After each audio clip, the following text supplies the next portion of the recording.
शुक्रवार को अमेरिकी सेंट्रल बैंक फेडरल रिजर्व के चेयरमैन जेरोम पावेल की स्पीच के बाद दुनिया भर के शेयर बाजारों में भारी गिरावट देखने को मिली। आज इसका असर भारत के शेयर बाजारों पर मिला। इसका असर भारत के मुद्रा बाजार पर मिला। डॉलर के मुकाबले रुपया 80 का लेवल एक बार फिर पार कर गया। आखिर ऐसा क्या कहा फेड के चेयरमैन ने, उसका क्या मतलब है, ये सब कुछ हम समझेंगे अपनी इस चर्चा में। सर, पहला सवाल, जेरोम पावेल ने ऐसा क्या कहा और उसका क्या मतलब है? अगर आप जेरोम पावेल की पूरी जो जैक्सन होल की पॉलिसी स्पीच थी उसे एक एक हिस्से करके पढ़ें और वो कितनी महत्वपूर्ण और बड़ी स्पीच थी और उसके तत्काल बाद दुनिया के शेयर के बाज़ारों में 78 अरब डॉलर की संपत्ति साफ हो गई। दुनिया के एक्सचेंजेस में बड़ी गिरावट आई। इसकी वजह क्या थी? आमतौर पर अगर हम अमेरिकी स्टॉक मार्केट की वित्तीय भाषा में कहें, जिसका इस्तेमाल हम भारत में नहीं करते हैं, तो एक तरह से जेरोम पावेल ने अमेरिका के स्टॉक मार्केट और निवेशकों से कहा कि don't mess with Fed. Federal Reserve के साथ ज़्यादा दबाव बनाने की कोशिश ना की जाए। फेडरल रिजर्व की सबसे बड़ी वरीयता महंगाई है और उससे वो किसी तरह से पीछे नहीं हटेगा। फेडरल रिजर्व के किसी चेयरमैन का हाल के वर्षों में इससे ज़्यादा हॉकिश स्टेटमेंट नहीं आया। इतना हॉकिश लोगों ने किसी समय में पॉल वॉलकर को देखा था। जेरोम पावेल ने साफ साफ कहा कि महंगाई पर की दर अभी भी बहुत ऊंची बनी हुई है। उनके पास जो भी उपलब्ध साधन होगा उस साधन से वो ब्याज दरें कम करने की कोशिश करेंगे। और उन्होंने बाजारों को ये संकेत देते हुए ये भी कहा कि इस पूरी प्रक्रिया में कुछ तकलीफ होगी, पेन होगा और उसके लिए तैयार रहना चाहिए। इसके साथ एक तरह से जो बात हम लोग मॉनेटरी पॉलिसी कमेटी की बैठक के मिनट्स में समझने की या एफओएमसी के मिनट्स में समझने की कोशिश करते थे, उसे खोलकर जेरोम पावेल ने अपने इस भाषण में बता दिया कि आने वाले समय में ब्याज दरों में और ज़्यादा बढ़ोतरी होगी। दूसरी बात उन्होंने कहा कि बीच में ये बढ़ोतरी नहीं छोड़ी जाएगी। उन्होंने ये भी कहा कि हमारे पुराने इतिहास से बताते हैं कि महंगाई में एक थोड़ी सी कमी आने पर अगर मौद्रिक सख्ती को बीच में छोड़ दिया जाए तो महंगाई दूसरी दुगनी ताकत के साथ वापस लौटती है, जिस पर हम अपने मनी सेंट्रल में पहले भी चर्चा करते रहे। और उन्होंने ये भी स्पष्ट कर दिया कि अगर महंगाई में थोड़ी बहुत 10, 20, 25 बेसिस पॉइंट की ऊपर नीचे कमी आती है तो इसका कोई असर फेडरल रिजर्व की ब्याज दर बढ़ाने की प्रक्रिया पर नहीं पड़ेगा। वो महंगाई को जब तक 2 से 3% का जो लेवल है उस लेवल तक नहीं ले आएगा तब तक ब्याज दरों में बढ़ोतरी करता रहेगा। इससे ज़्यादा स्पष्ट, इससे ज़्यादा हॉकिश और इससे ज़्यादा क्लियर स्टेटमेंट अमेरिकी फेडरल रिजर्व की तरफ से नहीं आने वाला था। उसका असर हमें पूरी दुनिया के बाजारों पर दिखाई दिया। सर, दुनिया भर के शेयर बाजार जो टूटे उसके पीछे वजह केवल ये थी कि ब्याज दरें और तेजी से बढ़ सकती हैं या कोई और डर भी था? ब्याज दरें और तेजी से बढ़ने को लेकर बाजारों में 2 ग्रुप बने हुए थे शुभम। एक ग्रुप था, लोगों का लगता था कि दुनिया भर की सरकारें मंदी से डर जाएंगी, फेडरल बैंक मंदी से डर जाएंगे, क्योंकि अगर दुनिया में डिमांड कम होती है, डिमांड टूटती है तो सरकारों को दिक्कत होगी, बेरोजगारी बढ़ेगी, बेकारी बढ़ेगी। तो उनका मानना था कि अगर अमेरिका में महंगाई में थोड़ी सी कमी आती है और जैसे ही महंगाई थोड़ी सी गिरती है बाजारों से जब सवाल आने शुरू हो जाते हैं, ये टिप्पणियां आनी शुरू हो जाती, महंगाई पीक आउट हो गई। जेरोम पावेल ने कल अपने बयान में माना ही नहीं कि महंगाई पीक आउट हो गई। उनका कहना है कि ये तो ट्रेजेक्ट्री अभी बनी हुई है। तो ये माना जा रहा था कि अगर अमेरिका में महंगाई की दर में थोड़ी कमी आई और इसके आगे बढ़ोतरी नहीं होगी तो फेडरल रिजर्व मंदी से बचाने के लिए ब्याज दरों में कमी रोक देगा। लेकिन अब कल इस बयान के बाद जो 2 कैंप थे, उनमें वो कैंप जो मानता है कि फेडरल रिजर्व जब तक ब्याज दरों में बढ़ोतरी करके उसे उस लेवल तक नहीं ले जाएगा जहां तक महंगाई को कम किया जाए तब तक उसे नहीं रोका जाएगा।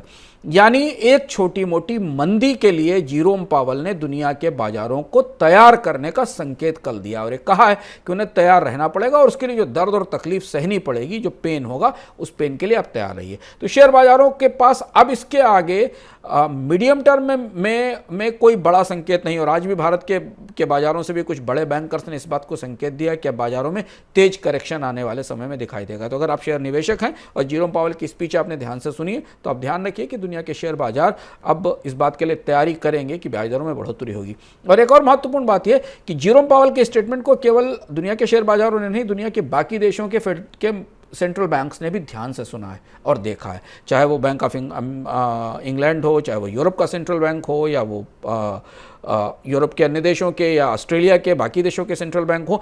अमेरिका में ब्याज दरें बढ़ने की स्पष्ट घोषणा और बढ़ते जाने की स्पष्ट घोषणा के बाद मुद्रा बाजार में भी काफ़ी हलचल है। डॉलर की मजबूती रहेगी, इस बात की तमाम संभावनाएं, उसका असर हमें आज भारत के मुद्रा बाजार पर भी दिखाई दिया। सर, मुद्रा बाजार पर ही अगला सवाल, रुपया 80 के पार निकल गया, अब आगे क्या? रुपये 80 के पार निकल गया और रुपए पर जो दबाव बना हुआ है वो दो तरह का है। हमने पिछली बार चर्चा की थी कि रुपए की गिरावट के पहले दौर के बाद भारत के शेयर बाजार में विदेशी निवेशकों का जो निवेश लौटा था, शेयर बाजार में बढ़ोतरी दिखाई दी थी, उसका कोई असर हमें रुपए की सेहत पर नहीं दिखाई दिया।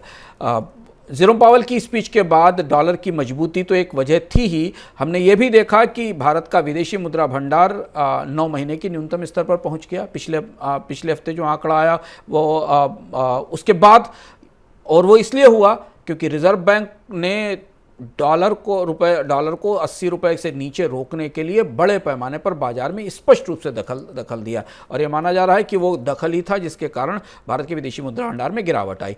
आज भी हमने देखा कि जैसे ही रुपए ने 80 का स्तर पार किया, बाजार से ये संकेत मिले कि रिजर्व बैंक ने फिर बाजार में डॉलर छोड़े हैं। अब यहाँ पर एक बड़ी दुविधा है जो रुपए पर दबाव बना रही है। सरकार और रिजर्व बैंक के तमाम लोग प्रत्यक्ष रूप से सामने ज़रूर कहते हैं कि रुपए को अपनी कीमत, अपना स्तर हासिल करने दिया जाना चाहिए, उसमें दखल नहीं दिया जाना चाहिए, लेकिन ये जो 80 रुपए का स्तर है एक किस्म की मनोवैज्ञानिक बाधा सा बन गया है। और जैसे ही रुपया 80 के करीब या 80 को पार करता आज पार किया है, रिजर्व बैंक ने काफ़ी निवेश बाजार में डॉलरों को छोड़कर किया है, जिससे कि बाजार में डॉलर की मांग पूरी हो सके। लेकिन ये प्रक्रिया कब तक चलती रहेगी, ये देखना थोड़ा सा कहना मुश्किल है, क्योंकि विदेशी मुद्रा भंडार में जितनी गिरावट हमें दिखाई दे रही है, करीब अगर आप ध्यान से देखें तो विदेशी मुद्रा भंडार जो फॉरेक्स रिजर्व है वो यूक्रेन क्राइसिस के बाद से $67 बिलियन कम हो चुका है और अपने ऑल टाइम हाई से $80 बिलियन टूट चुका है विदेशी मुद्रा भंडार।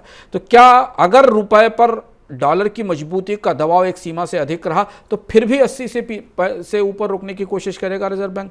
क्या वो विदेशी मुद्रा बाजार का जो नॉर्मल डिमांड सप्लाई से सेटअप है उसके बीच में दखल करके वो विदेशी मुद्रा भंडार से डॉलर बेचने की प्रक्रिया जारी रखेगा? ये एक किस्म की सेल्फ डिफीटिंग स्ट्रेटजी है। विदेशी मुद्रा भंडार जितनी तेजी से गिरेगा, रुपया उतना ही ज़्यादा कमज़ोर होगा। और अब जबकि हमें अगले कुछ महीनों तक डॉलर इंडेक्स में बड़ी मजबूती दिखाई देनी है, रुपये को लेकर रिजर्व बैंक की दुविधा और बढ़ने वाली है।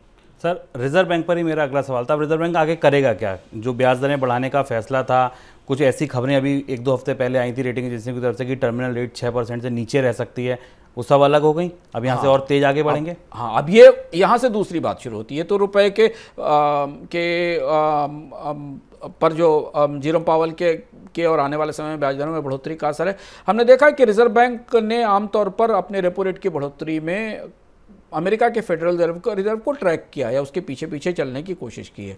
अब यहाँ फिर वही दुविधा है। हालांकि रिजर्व बैंक गवर्नर ने खुलकर अपने पिछली चर्चाओं में या वार्ताओं में ये नहीं कहा कि ब्याज दरों में बढ़ोतरी को रोका जाएगा, पर वो ये मान रहे थे कि इन्फ्लेशन पीक आउट हो गई है।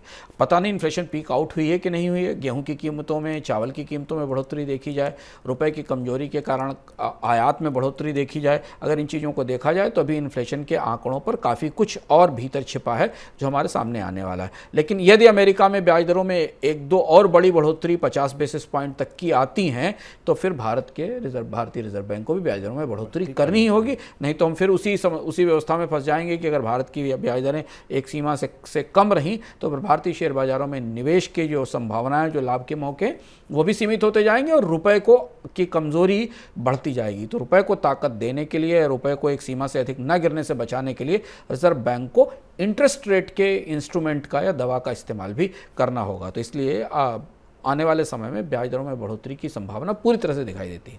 सर, इन सब के बाद महंगाई रुक जाएगी? महंगाई रुकने की संभावना तो कल जेरोम पावेल ने भी नहीं कहा। और महंगाई के मामले में एक चीज़ महत्वपूर्ण हमारे लिए समझना ज़रूरी है कि महंगाई एक बार इन्फ्लेशन जब बढ़ना शुरू होती है तो उसके कम होने की एक पूरी प्रक्रिया है, एक पूरा साइकिल है। अमेरिका में हमने जो पिछला हाई इन्फ्लेशनरी दौर देखा था, पाल वोल्कर वाला, 2 साल लगे थे अमेरिका में महंगाई को वापस कम होकर अपने सामान्य स्तर पर आने पर। और इस मामले में अगर भारतीय रिजर्व बैंक के गवर्नर के 2 दिन पहले के इंटरव्यू को आप करीब से पढ़ें तो वो भी ये नहीं कह रहे हैं कि महंगाई कम हो जाएगी। वो कह रहे हैं कि 2024 में जाकर हम 4% की महंगाई दर के करीब पहुंच पाएंगे। तो जितने स्पष्ट रूप से केंद्रीय बैंक के बात कह रहे हैं कि महंगाई में कमी इतनी जल्दी संभव नहीं है, और भारत की महंगाई के ऊपर तो और भी कई सारे दबाव हैं, जो दबाव शायद दुनिया के अन्य देशों में नहीं है। हम इंपोर्टेड कोल पर डिपेंडेंट हैं, हम इंपोर्टेड ऑयल पर डिपेंडेंट हैं, और अब ये खरीफ की फसल का मौसम खराब रहा है, बारिश कम भी हुई है और बाढ़ भी हुई है, तो उसके जो लैग इफेक्ट हैं वो हमें आने वाले समय में दिखाई देंगे। दूसरी चीज़ है कि भारत में थोक और खुदरा महंगाई के बीच अभी भी बहुत बड़ा अंतर है, यानी थोक कीमतें जितनी बढ़ी हैं, खुदरा कीमतें उस तुलना में कम बढ़ी हैं, तो वो धीमे धीमे करके जो कच्चे माल की कीमतों में बढ़ोतरी है वो हमारे आपकी जेब तक तो क्रमशः ट्रैवल करते हुए आएगी भी। तो महंगाई को लेकर अभी फिंगर्स क्रॉस्ड हैं दुनिया भर के बैंकर्स की भी और आरबीआई गवर्नर की भी।